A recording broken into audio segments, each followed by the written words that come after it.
because I'm scared. Extinguish hope.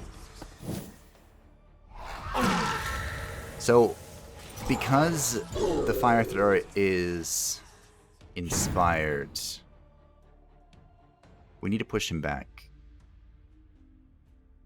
Is this only debuffs? Buff or debuff? Alright, let's see how this works. Ooh, I hope there will still be enough Good. left to Okay, reanimate. we killed him. Oh, I feel better now. Okay, okay. Whew. Situation recovered. Oh, that's gonna hurt. Hit your own friends. Yes. That actually was like best case scenario. So anyway. You have heard the tragedy of Darth Plagueis the Wise. I thought not. It's not a story the Jedi will tell you. Heartbeats. It's a Sith legend. Darth Plagueis was a Dark Lord of the Sith. So wise and so powerful. Strength through pain. Wait a minute. He had such a knowledge of the dark side that he could use the Force to manipulate the midichlorians to create life. I already messed it up. Because it goes... Let's see. Yeah, I messed it up. The such as the knowledge is the dark side of the Force is later. Can I kill her through all of her defenses? I don't think so. We can find out.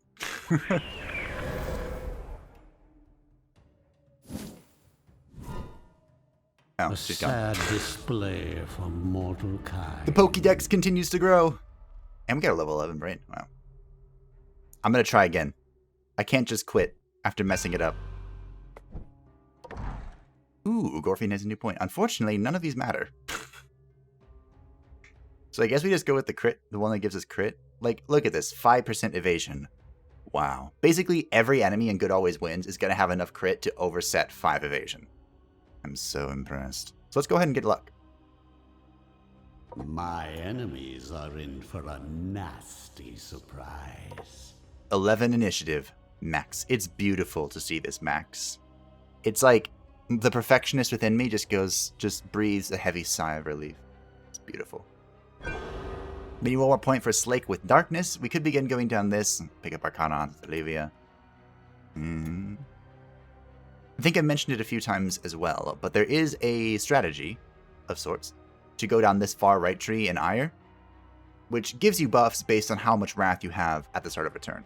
If you've built the Abode of Wrath, if you're using both the... Actually, our group composition is perfect for this, because we just generate so much Wrath that we would gain a lot of passive bonuses for sitting on it. But while we generate a tremendous amount of Wrath, we also expend a tremendous amount of Wrath. So, you know. Here is our Headhunter. We're going to use him to kill the boss. That's my plan. And I mentioned earlier that I kind of leaned into the randomness. The Headhunter is a very squishy physical damage dealer, much like the Ghoul. I did try to give him some more HP. He's at 103, which is pretty good. But his whole shindig is that he attacks randomly. So I leaned into that. Because if you make it so that you can kind of control it, it deals less damage, usually. So, we're just going to see how it goes. We're going to have a lot of fun with it. I am holding on these 3 points.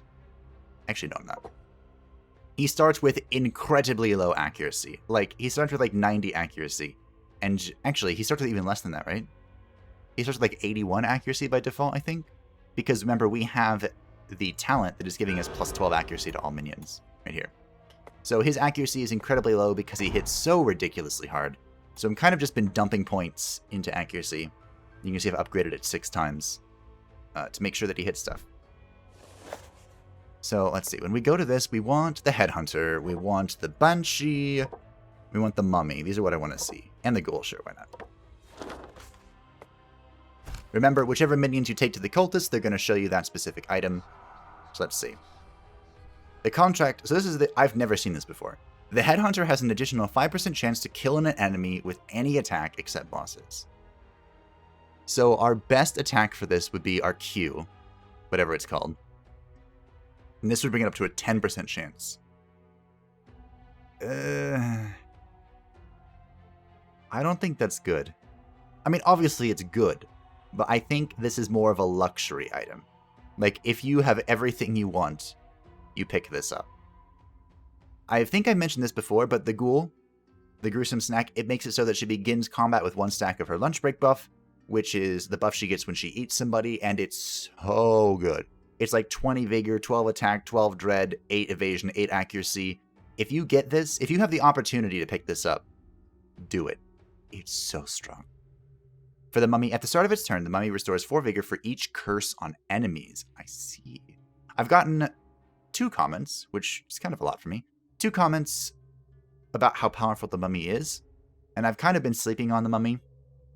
Now, this synergizes, of course, incredibly well with, well, the mummy himself. He can apply a single target curse, but the wraith can curse an enemy up to 3 enemies with Ghostly Inferno, and if you get the crow paw, you can give it to anyone, really, to make it so that their attacks will curse enemies as well. You can make the mummy the most durable thing on the face of the planet. Well, not durable. More like, it's kind of like healing a Death Knight in World of Warcraft, where their health just goes to 0 and then back up to 100% for no reason because they've healed themselves. I won't get into that rant because it tilts me so hard as a healer. But I'm also very passionate about it. But I think we're going to pick up the second slipper here. Like, the gruesome snack is good if I had plans to use the ghoul, but she's kind of just hanging out right now.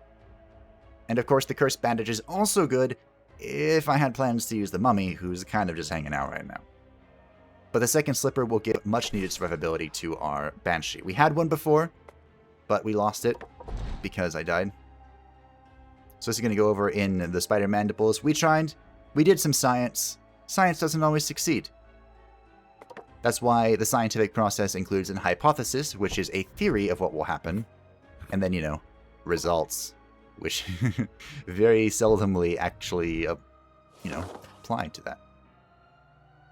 We have a dwarven warrior, a dwarven hammerer, a dwarven oracle, and a dwarven fire thrower.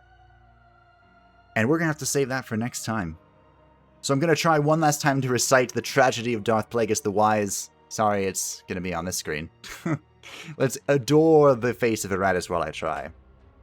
You ever heard the tragedy of Darth Plagueis the Wise? I thought not. It's not a story the Jedi would tell you. It's a Sith legend. Darth Plagueis the Wise was a Dark Lord of the Sith. So wise and so powerful that he could use the Force to manipulate the midichlorians to create life. He had such a knowledge of the dark side that he could even keep the ones he loved from dying. The dark side of the Force is a pathway to many abilities some consider to be unnatural. Unfortunately, he taught his apprentice everything he knew. Then his apprentice killed him in his sleep. It's ironic. He could save others from death, but not himself.